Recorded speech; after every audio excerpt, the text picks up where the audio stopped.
At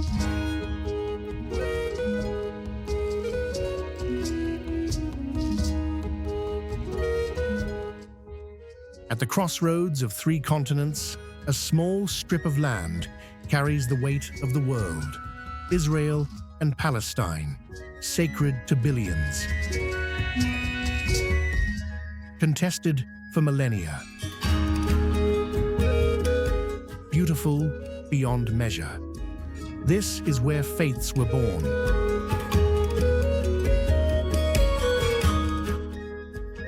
Where prophets walked. Where ancient stones hold prayers whispered across centuries. A land of contradiction, war and peace, conflict and coexistence.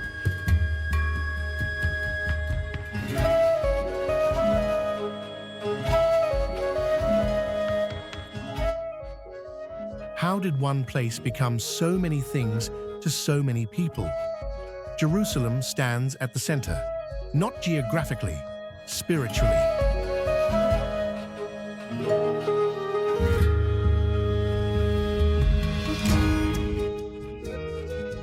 The old city covers less than a square kilometer, yet it holds the dreams of over half humanity. More than 2.3 billion Christians, nearly 2 billion Muslims, around 15 million Jews worldwide. All look to this city, all claim connection, all find meaning in its stones. For Jews, it is the site of Solomon's Temple, built around 950 BCE, the dwelling place of God on earth. The Babylonians destroyed it in 586 BCE. The Second Temple rose in its place. The Romans destroyed that one in 70 CE. The Western Wall remains, all that survived, 488 meters long, 19 meters high at its tallest point. Day and night, prayers echo against ancient stones. Pilgrims slip written prayers into the cracks. Hopes and sorrows pressed into limestone. The wall is more than history. It is presence, it is continuity across 2,000 years of exile. For Christians, Jerusalem is where Christ walked, where he taught, where he healed the sick and challenged the powerful. The Church of the Holy Sepulchre marks the spot where he died and rose again. Built in 326 CE by order of Emperor Constantine, destroyed and rebuilt multiple times. Earthquake, fire, invasion, still standing. Inside, dim light filters through centuries of incense smoke. The stone of anointing lies near the entrance. Pilgrims kneel. They touch the marble where tradition says Christ's body was prepared for burial. Deeper inside, the tomb itself, the edicule, empty, radiant with candlelight. 6 Christian denominations share custody: Greek Orthodox, Roman Catholic, Armenian Apostolic, Coptic Orthodox, Ethiopian Orthodox, Syriac Orthodox. Each has designated hours, designated spaces, a fragile arrangement preserved for centuries. The Via Dolorosa winds through narrow streets, the way of sorrows. 14 stations mark Christ's path to Golgotha, each one a moment of suffering, each one a site of devotion. The route is approximately 600 meters. It climbs, it turns, it disappears into markets and alleyways. Millions walk it every year, carrying crosses, carrying faith, retracing footsteps from 2,000 years ago. For Muslims, Jerusalem is Al-Quds, the holy, the third holiest site in Islam after Mecca and Medina. The Dome of the Rock gleams gold above the Temple Mount. Built in 691 CE by Caliph Abd al-Malik, its foundation stone is sacred. Muslims believe the Prophet Muhammad ascended to heaven from here during the night journey. The dome measures 20 meters in diameter. Its gold covering weighs 80 kilograms, replaced multiple times over the centuries. The interior is breathtaking. Byzantine mosaics, Quranic inscriptions, geometric patterns that seem to move. Beside it stands Al-Aqsa Mosque, built in 705 CE, rebuilt after earthquakes in 746 and 1033. Its name means the farthest mosque, the destination of the Prophet's miraculous journey from Mecca. The mosque can hold 5,000 worshippers. During Ramadan, tens of thousands gather in the courtyards. The old city is divided into 4 quarters: Jewish, Christian, Muslim, Armenian. But the divisions are porous, fluid, overlapping in ways that maps cannot capture. The Jewish quarter centers on the Western Wall. About 2,000 people live here. After the 1948 war, Jordan controlled the old city. Jews were expelled, synagogues destroyed. Israel captured it in 1967. Reconstruction began, families returned. Today, the quarter is a mix of ancient and new. Archaeological excavations beneath modern buildings. Yeshivas in Ottoman houses. The Cardo, the main street of Roman Jerusalem, has been partially excavated. Columns line the ancient thoroughfare. Shops now occupy Byzantine vaults. The Christian quarter surrounds the Church of the Holy Sepulchre. About 500 to 800 people live here. Most are Arab Christians, Greek Orthodox, and Catholic. Some families have lived here for generations. The quarter's streets are narrow, medieval, some barely wide enough for 2 people to pass. Souvenir shops sell crosses and icons, olive wood carvings, holy water from the Jordan River. Above the shops, apartments with stone arches, laundry hanging from wrought iron balconies. The Muslim quarter is the largest, most densely populated, about 22,000 people. Its heart is the noble sanctuary. Jews call it the Temple Mount. Muslims call it Al-Haram al-Sharif, the holiest ground, the most contested. 35 acres of history and faith. Access is restricted. Non-Muslims can visit during limited hours, but they cannot pray. The call to prayer echoes 5 times daily. Minarets rise above crowded markets. The souks wind through the quarter. Spice merchants, fabric sellers, butchers, bakers. The air smells of cardamom and lamb, sounds of haggling in Arabic and Hebrew. This is daily life. Commerce, community, resilience amid complexity. The Armenian quarter is the smallest, quietest, about 2,000 people, tucked behind stone walls and iron gates. A community that arrived in the 4th century and never left. The Armenian Apostolic Church compound dominates. The Cathedral of St. James, built in the 12th century. Inside, oil lamps hang from the ceiling, hundreds of them, casting flickering shadows on ancient mosaics. The library holds manuscripts dating back 1,000 years, illuminated gospels, historical chronicles. Survival documented in ink. Armenians first came as pilgrims, then settlers. They established a presence that outlasted empires.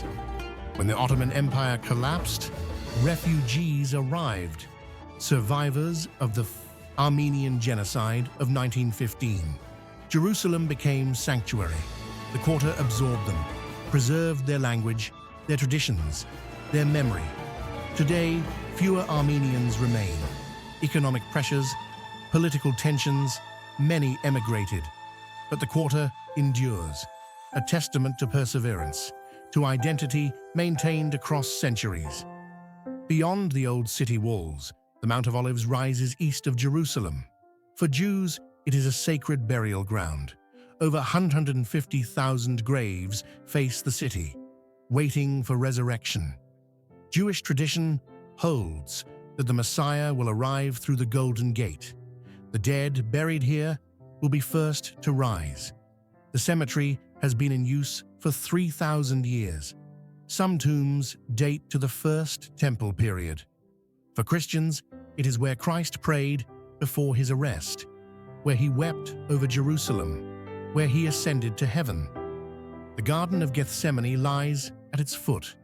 8 ancient olive trees still grow here. Carbon dating suggests they're around 900 years old, but DNA studies show they're genetically identical. clones from a single ancestor, possibly 2,000 years old or more. Witnesses to history. The Church of All Nations shelters the rock where Christ is said to have prayed. Built in 1924, funded by 12 countries.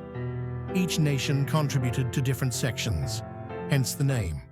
A church of global devotion. The facade shows Christ in mosaic, arms outstretched, mediating between God and humanity. Inside, the rock is surrounded by a wrought iron crown of thorns. Pilgrims kneel, they touch the stone, they pray. Nearby, the Church of Mary Magdalene stands with golden onion domes, built in 1888 by Tsar Alexander III, Russian Orthodox, ornate. A piece of Moscow transplanted to Jerusalem. Mary Magdalene, tradition says, witnessed the resurrection here, the first evangelist. From the Mount of Olives, you can see the entire old city, the dome of the rock shining gold, church towers, minarets, the Western Wall Plaza. The view has barely changed in centuries. Stone buildings, limestone that glows at sunset. But the context has changed dramatically. Political borders, checkpoints, walls dividing communities. From Jerusalem, the road drops sharply, down through the Judean hills. The descent is dramatic, from 750 meters above sea level to 400 meters below in less than 30 kilometers. Bethlehem appears, just 10 kilometers south. A different world. Population around 30,000. Mostly Palestinian, majority Christian, all living in the shadow of something larger. The city has existed for at least 3,500 years, mentioned in ancient Egyptian texts, referenced in the Hebrew Bible. Its name means house of bread in Hebrew, house of meat in Arabic. Both speak to sustenance. For Christians, Bethlehem is everything. The birthplace of Christ, the fulfillment of prophecy. The prophet Micah wrote around 730 BCE. But you, Bethlehem, though you are small, out of you will come a ruler over Israel. 7 centuries later, Christ was born here. Christians believe prophecy became reality. The Church of the Nativity marks the spot. Built in 339 CE by Emperor Constantine and his mother, Queen Helena. Rebuilt in the 6th century after the Samaritan revolt destroyed the original. Survived Persian invasion in 614. Survived Crusader conquest. Survived everything. The entrance is tiny. The door of humility, just 1.2 meters high. Originally larger, it was reduced over centuries. First, to prevent carts from entering. Later, to stop horsemen from riding in. Now, everyone must bow. A physical gesture of reverence before entering the sacred space. Inside, the nave stretches 50 meters. Corinthian columns line both sides, some original from the 6th century. The floor once held elaborate mosaics, now hidden beneath wooden boards to protect them. Portions are visible through trapdoors, geometric patterns, birds, inscriptions in Greek. The grotto of the Nativity lies beneath the main altar, down narrow stone steps. The space is small, intimate, lit by dozens of hanging lamps. A 14-pointed silver star marks the exact spot. Installed in 1717, stolen in 1847, sparking international tensions. Replaced in 1853, inscribed in Latin, Hic de Virgin Maria Jesus Christus natus est. Here Jesus Christ was born of the Virgin Mary. Pilgrims queue for hours to see it, to kneel in the grotto, to touch the star, to witness the spot where divinity entered the world. Adjacent is the chapel of the manger, where Mary placed the infant Christ after birth. The original manger, tradition says, was taken to Rome in the 7th century. Fragments remain in the Basilica of St. Mary Major. Bethlehem has been a pilgrimage site for 1,700 years. Constantine's mother Helena made pilgrimage fashionable. Jerome lived here in the late 4th century, translated the Bible into Latin, the Vulgate, in a cave now beneath the Church of St. Catherine. Crusaders conquered Bethlehem in 1099. Baldwin I was crowned King of Jerusalem here on Christmas Day, 1100. Saladin recaptured it in 1187. Then negotiations returned it to Christian control in 1229. The city changed hands repeatedly. Mamluks, Ottomans, British, Jordanians, now under Palestinian Authority control since 1995. But Bethlehem carries another story, a modern one, less sacred, more painful. The separation barrier cuts through the city, 8 meters high in places, concrete slabs weighing tons. Israel began construction in 2002, cited security concerns, preventing suicide bombers from reaching Israeli cities. Palestinians call it the apartheid wall, the annexation wall. It separates them from Jerusalem, from farmland, from family. The wall's route is controversial. It doesn't follow the 1949 armistice line. It cuts deep into the West Bank in places. Around Bethlehem, it encloses the city on 3 sides, turning it into a peninsula of Palestinian territory. It divides families, separates farmers from fields, turns a 10-minute journey into hours through checkpoints. Economic impact has been severe. Tourism, Bethlehem's main industry, dropped sharply after construction. Hotels that once hosted pilgrims stand half empty. Souvenir shops close early. Unemployment exceeds 25%. Yet the wall has become a canvas, an unexpected gallery of resistance. Banksy painted here in 2005 and 2007. 9 pieces in total. Flower thrower, a masked protester hurling a bouquet instead of a Molotov cocktail. Girl frisking soldier, a young girl searching an armed soldier, inverting the power dynamic. Dove with bulletproof vest. Peace as fragile, needing protection. The images went viral worldwide, brought attention, sparked conversations. Local artists followed, covering concrete with murals, slogans, poetry. The wall transformed from a barrier into a message board, from oppression into expression. The Waldorf Hotel opened in 2017. Banksy's project, a hotel with the worst view in the world. Every room faces the wall.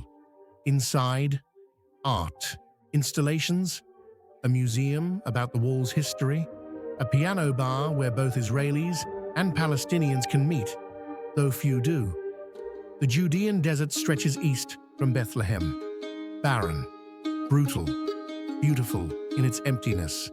For thousands of years, it has been a place of refuge, of revelation, of extremes. Rainfall averages less than 100 millimeters per year. Summer temperatures exceed 40 degrees Celsius, yet life persists. Ibex navigate the cliffs. Hyrax hide in rock crevices. Caracols hunt at dusk. Prophets came here seeking God. Moses on Mount Nebo. Elijah in the wilderness. John the Baptist preaching repentance. Christ fasted here for 40 days, tempted by Satan, emerging stronger. The desert strips away distractions, reduces existence to essentials: water, shelter, faith. Monasteries cling to impossible places, built by monks seeking solitude, seeking union with the divine. Masada Monastery hangs from the cliffs of the Kidron Valley, founded in 483 CE by Saint Sabas of Cappadocia.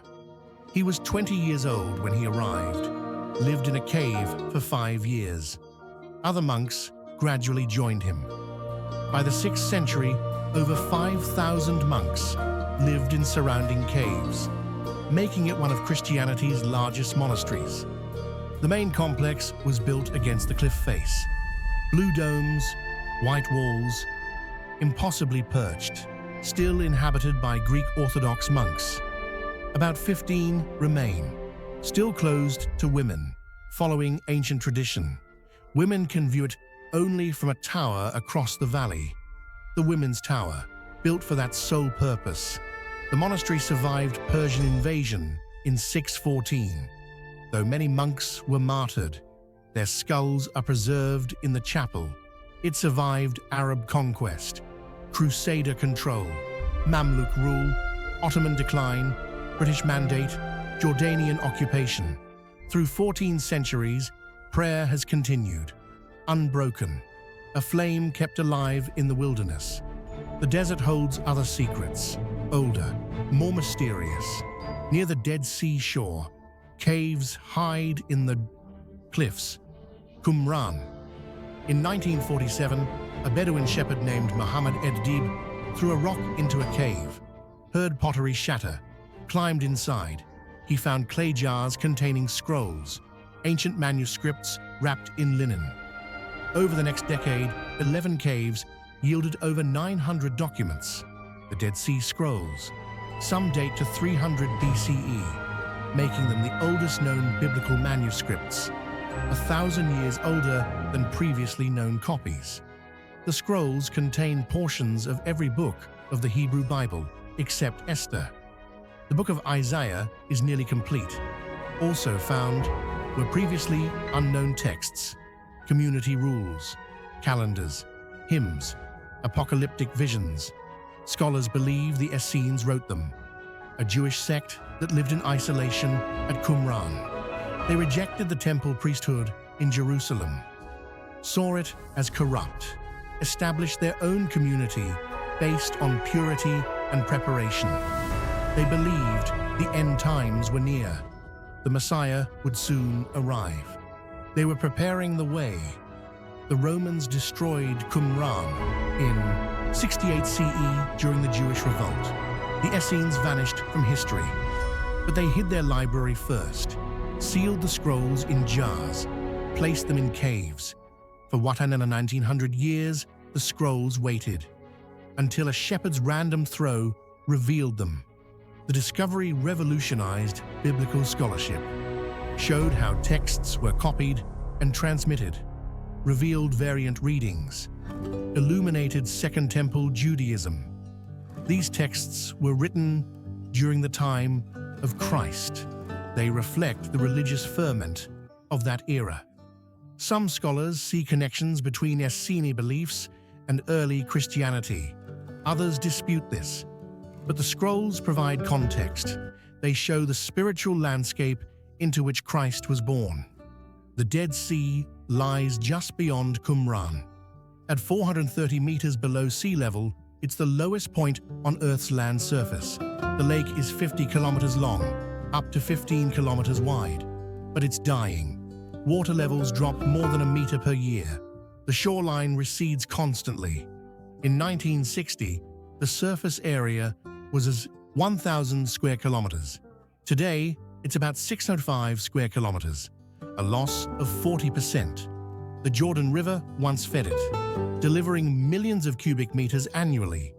Now dams and irrigation divert 90% of the flow. The river reaching the Dead Sea is barely a stream. Israel and Jordan both extract minerals. Evaporation ponds on the southern shore process potash and bromine. The result is catastrophic. The sea is splitting. The southern basin is now mostly evaporation ponds. Sinkholes appear along the shore, thousands of them, some 25 meters deep. They form when underground salt layers dissolve. The ground above collapses without warning. Roads disappear overnight. Buildings tilt and crack. Ein Gedi Spa, once a thriving resort, closed after sinkholes appeared beneath it. Scientists warn the Dead Sea could vanish within 50 years at current rates. Proposals exist to save it: a canal from the Red Sea, a desalination plant, water-sharing agreements. But political complexity hinders action, and the sea continues to shrink. Yet for now, it remains extraordinary. The water is 10 times saltier than the ocean, 34% salinity. Nothing lives here except bacteria, halophiles, salt-loving microorganisms that give the water its shimmering quality. Humans float effortlessly. The dense brine holds bodies on the surface like corks. You cannot sink even if you try. Ancient peoples prized its minerals. Egyptians used them for mummification. Cleopatra secured exclusive rights for cosmetics. Romans called it Lake Asphaltites because natural asphalt floated to the surface, used for sealing boats and embalming. Today, tourists cover themselves in black mud. Its mineral content treats psoriasis, eases arthritis, rejuvenates skin, science in ancient clay, therapy in desolation. High above the Dead Sea, a plateau rises, Masada. The fortress was built by Herod the Great around 30 BCE. A palace, a stronghold, a refuge designed for beauty and war. The plateau is 450 meters above the Dead Sea, isolated, accessible only by narrow paths. Herod, ever paranoid, built it as insurance, against rivals, against Cleopatra, who coveted Judea, against his own people. He constructed palaces on 3 levels, clinging to the northern face, decorated with frescoes and mosaics, Roman bathhouses, storerooms filled with grain, oil, and wine, cisterns holding enough water for years. Herod never needed it. He died in 4 BCE. Masada became a minor Roman garrison, but in 66 CE, Jewish rebels against Rome captured it, made it their base. After Jerusalem fell in 70 CE, Masada became the last holdout, led by Eleazar ben Yair. 960 men, women, and children, zealots and Sicarii, refusing to surrender. The Roman 10th Legion, about 8,000 soldiers, surrounded the plateau in 72 CE. They built 8 camps, a siege wall encircling Masada, cutting off all escape. Then they began building a ramp. On the western side, where the plateau was lowest, thousands of Jewish prisoners were forced to carry stones, day after day, building their own people's defeat. The ramp took months, rising slowly toward the fortress walls. When it was complete, the Romans brought up a siege tower, battering ram, catapults.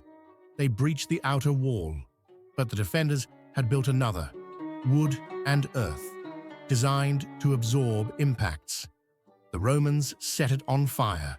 The wind changed direction, nearly burning their tower, then shifted again, driving flames toward the fortress.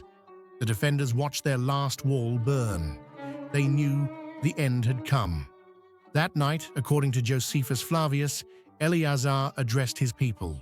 He spoke of freedom, of honor, of choosing death over slavery. They agreed. By lot, 10 men were chosen. They killed everyone else. Then 9 killed themselves. The last fell on his sword. When the Romans entered the next morning, they found silence, bodies everywhere, food stores intact, no signs of deprivation. Only 2 women and 5 children survived. Hidden in a cistern, they told the story to Josephus. The historian wrote it down. The tale of mass suicide rather than submit, of choosing death in freedom over life in chains. For centuries, Masada was forgotten, a ruin on a remote plateau. Rediscovered in the 19th century, excavated in the 1960s by Yigael Yadin, he found remains, 11 skeletons in a cave, perhaps the last defenders. Pottery shards with names, possibly the lots used to choose who would kill whom. Also prayer shawls, sandals, daily life preserved. Israeli archaeologists reconstructed portions, made Masada a national symbol. For years, Israeli soldiers took their oath here. Masada shall not fall again. The site became a pilgrimage, a story of defiance, of the will to remain free. Historians debate Josephus's account. Some suggest he embellished, that the story reflects Roman propaganda as much as reality. But the power of Masada isn't just historical truth, it's mythic truth. What people believe happened. UNESCO declared it a World Heritage Site in 2001. recognizing both archaeology and symbolism. Today, visitors ride a cable car or hike the snake path, same route the Romans used. At the top, ruins speak: Herod's palace, storerooms, bathhouse with original frescoes, the synagogue, one of the oldest ever found, where defenders prayed during the siege, and the view, endless. The Dead Sea shimmering below, desert stretching to Jordan's mountains.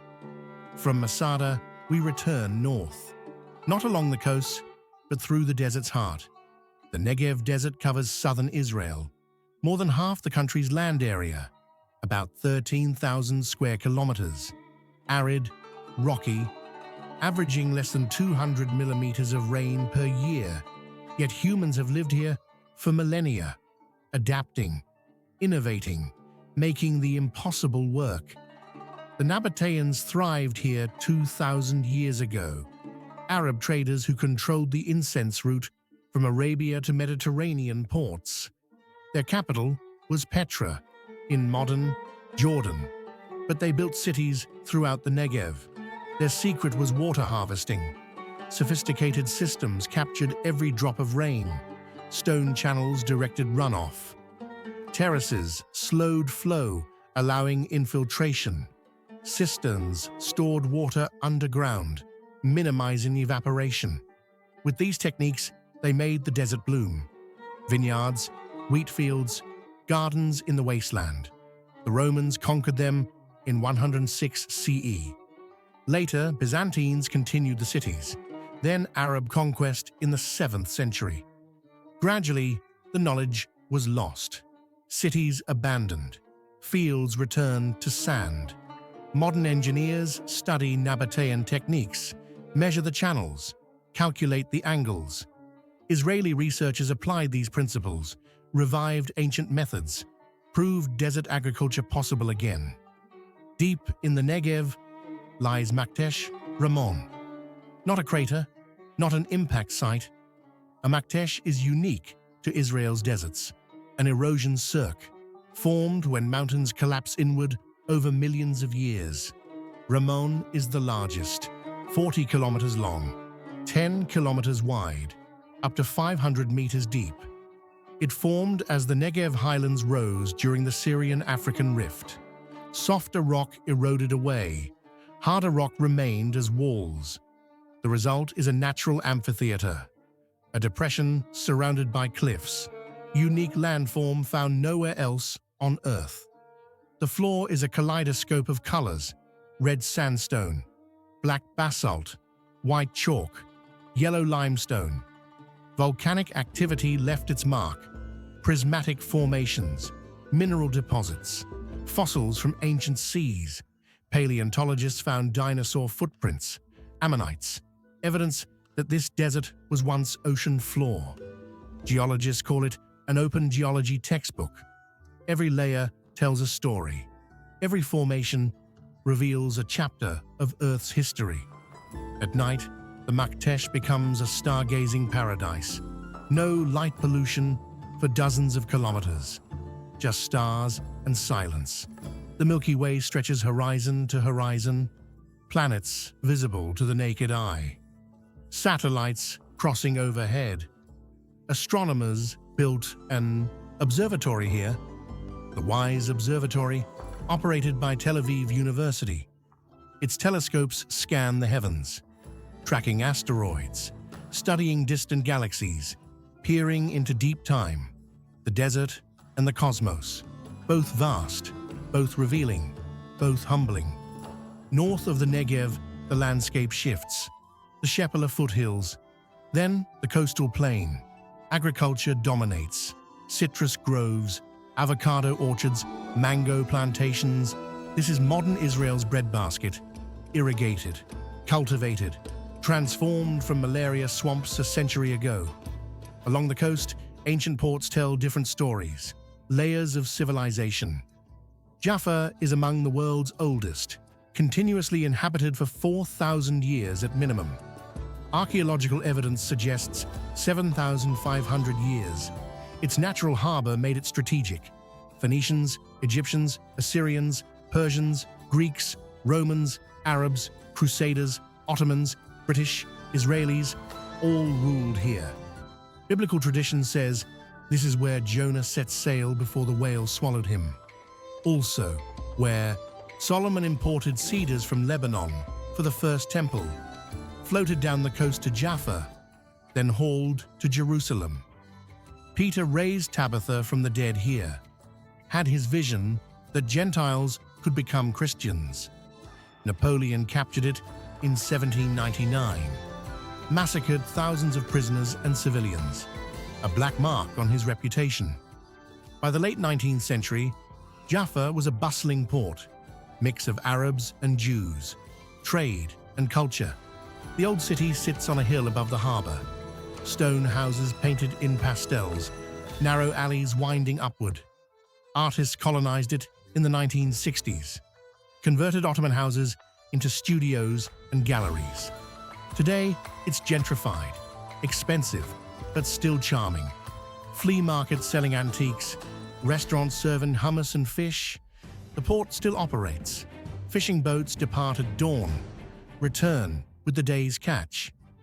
Tel Aviv grew from Jaffa's suburbs in 1909. 66 Jewish families divided land by lottery on the sand dunes. They dreamed of a modern Hebrew city, Garden City principles, European architecture, cultural renaissance. The city grew rapidly. By 1920, population exceeded 15,000. By 1948, over 200,000. It became Israel's economic and cultural capital. While Jerusalem held religious and political power, Tel Aviv held everything else. Today, over 460,000 people live in Tel Aviv proper. The metropolitan area exceeds 4 million. Skyscrapers tower along Rothschild Boulevard. Tech startups fill renovated Bauhaus buildings. The White City, as it's called, contains over 4,000 Bauhaus-style buildings, more than any other city on Earth.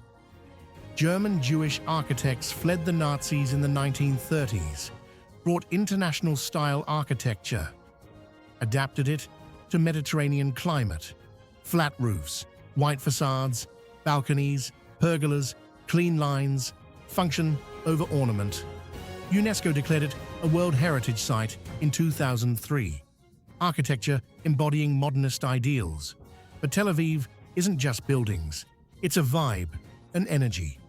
Beaches stretch along the coast. Clean sand, blue water, year-round swimming.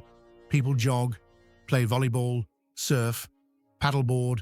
The Mediterranean as backyard. Cafes spill onto sidewalks. Tel Avivians spend hours over coffee, talking, debating, creating. The city never sleeps. Bars and clubs stay open until dawn. Music thumps from warehouses converted to venues. Carmel Market bustles daily, fruits, vegetables, spices, breads, vendors shouting prices. Immigrants from 100 countries brought their cuisines: Ethiopian, Yemenite, Iraqi, Persian, Russian, Moroccan. The result is culinary fusion. Shakshuka for breakfast, Sabich sandwiches for lunch, Thai-Israeli fusion for dinner. Tel Aviv is liberal, secular, young. The average age is 35. 60% identify as secular Jews. Religion is personal, not public.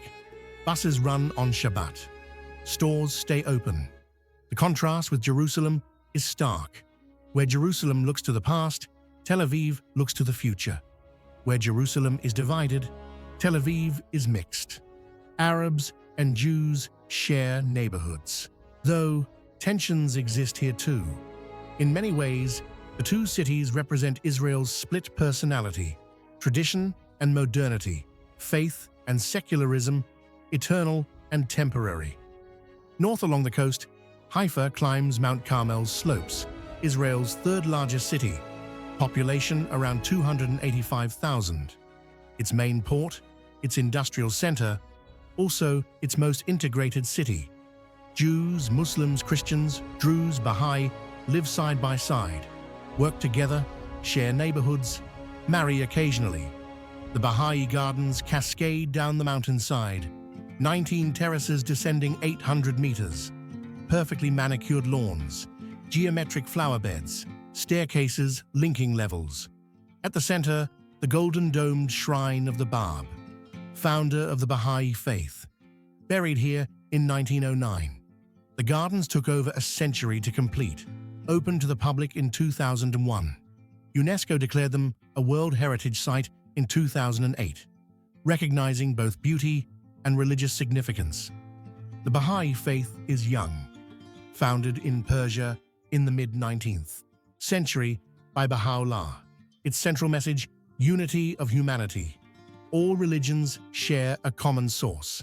Science and religion must harmonize. Baha'u'llah was exiled repeatedly, finally imprisoned in Acre by the Ottomans, died there in 1892. But he designated Haifa and Acre as the faith's spiritual center. Today, the Baha'i World Headquarters is here. Mount Carmel itself is sacred. Elijah confronted the prophets of Baal here, proving Yahweh's supremacy. Carmelite monks founded their order here in the 12th century, still maintain monasteries on the mountain. Caves dot the slopes. Some contain Neanderthal remains 100,000 years old, among the oldest evidence of human habitation in the region. Layers of history, layers of faith, all compressed into one mountain rising from the sea. Acre lies farther north, the last Crusader capital, the last Christian foothold in the Holy Land. After Saladin captured Jerusalem in 1187, the Crusaders retreated here. For a century, Acre was their kingdom. The city thrived.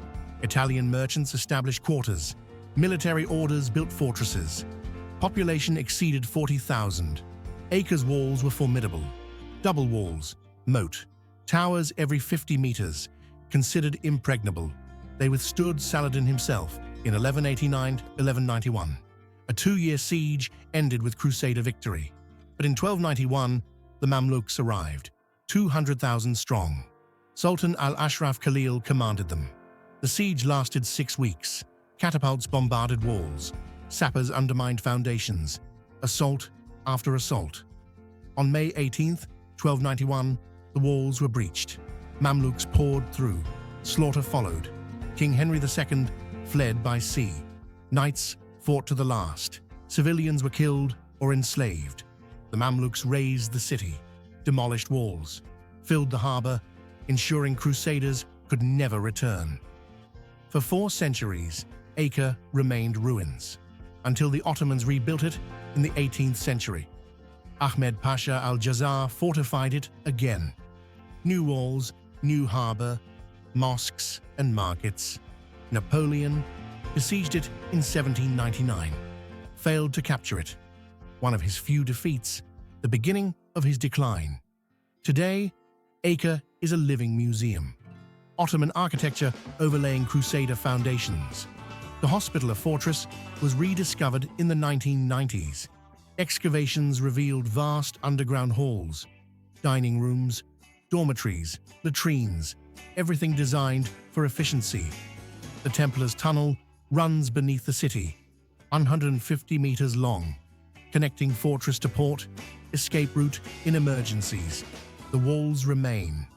You can walk their length, 2 kilometers. Views of the Mediterranean on one side, the old city on the other. Acre's market is vibrant. Fishermen sell the day's catch. Bakeries produce fresh pita. Hummus shops serve breakfast. Arabs and Jews mix here, shop together, eat together, coexist in ways increasingly rare. From Acre, the coast continues north, but we turn inland, toward Galilee. The Sea of Galilee lies 60 kilometers northeast, Israel's largest freshwater lake, fed by the Jordan, river flowing from the north, exiting south toward the Dead Sea. The lake is 21 kilometers long, 13 kilometers wide, maximum depth 43 meters. It sits 210 meters below sea level, making it the lowest freshwater lake on Earth. For Christians, these shores are sacred. This is where Christ called his disciples, where he walked on water, where he preached from boats. Capernaum, sits on the northern shore, the town of Jesus, where he lived during his ministry. The ruins of a synagogue remain. White limestone, ornate carvings, built in the 4th century atop an earlier synagogue. That earlier one, archaeologists believe, is where Christ taught, where he healed the paralytic, lowered through the roof. Nearby, the Mount of Beatitudes rises gently, where Christ delivered the Sermon on the Mount. Blessed are the poor in spirit, for theirs is the kingdom of heaven. Blessed are the meek, for they shall inherit the earth. Words that change the world, spoken on this hillside 2,000 years ago. A church stands here, built in 1938, octagonal, symbolizing the 8 Beatitudes. The Jordan River flows south from Galilee, 251 kilometers to the Dead Sea. This is where Joshua led the Israelites into the Promised Land, crossing on dry ground as God parted the waters, where John the Baptist preached, where he baptized Christ. This is my beloved Son, in whom I am well pleased. The heavens opened, the dove descended. The water is muddy brown, shallow, unremarkable to the eye, yet sacred to millions. Pilgrimage sites line the banks, baptism sites where Christians immerse themselves, reenacting Christ's baptism. White robes, prayers, singing, tears of joy. Beyond headlines, beyond conflict. This land holds something deeper, sacred geography, where earth and heaven touch. Every stone has a story, every hilltop a battle, every spring a blessing. Pilgrims come seeking answers, tourists come seeking sights, locals live seeking peace. All find something, not always what they expected. The sun sets over Jerusalem, golden light on limestone, shadows lengthening in ancient streets. Prayers rise from synagogues, churches, mosques, different words, same longing, hope for tomorrow, peace for today. This is Israel and Palestine. Not one story, but millions. Not one truth, but layers. A land that refuses to be simple, that demands to be understood, that rewards those who look deeper. The journey continues. The story never ends.